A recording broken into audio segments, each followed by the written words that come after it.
2024 के मिशन में जुटे अखिलेश यादव ने बीजेपी सरकार पर निशाना साधते हुए कहा है कि दुनिया में सबसे ज्यादा भारत में जाति के आधार पर भेदभाव है। अखिलेश ने कहा कि हमने घोषणा पत्र में कहा था कि जाति जनगणना हम कराएंगे।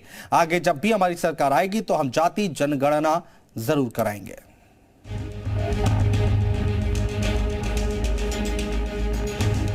दो 2024 के लोकसभा चुनाव के लिए भले ही करीब 20 महीनों का वक्त हो, लेकिन समाजवादी पार्टी ने अपनी तैयारी शुरू कर दी है।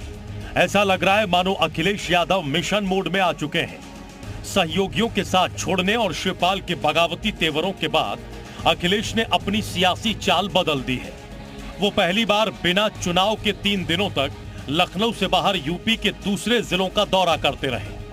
इस दौरान विभिन्न जिलों में बीजेपी की खामियां गिनाते भी नजर आए, तो दूसरी तरफ अपनी सियासी ताकत की भी थाह लेते रहे। कल उन्होंने जातिगत जनगणना का मुद्दा उठाकर अपनी भविष्य की रणनीति भी साफ कर दी।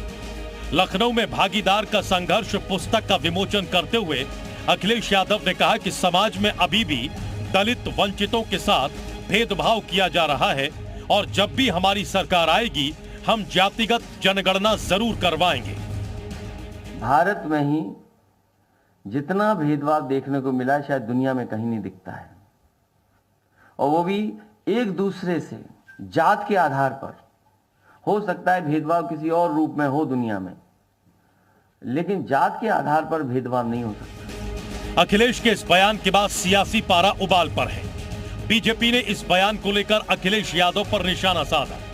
श्रीमान अखिलेश यादव जी के जो भेदभाव का जो आरोप का बयान है, ये पूरी तरह से तथ्यों से परे है, बेबुनियाद है।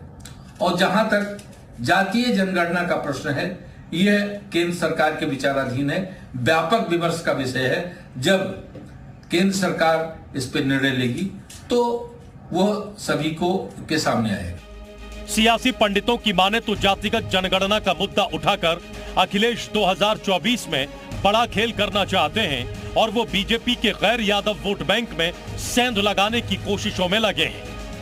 समाजवादी पार्टी के राष्ट्रीय अध्यक्ष अखिलेश यादव का एक बड़ा बयान सामने आया है। इस बयान में उन्होंने कहा कि सबसे ज्यादा अगर जातीय भेदभाव कहीं होता है तो वह भारत में ही है।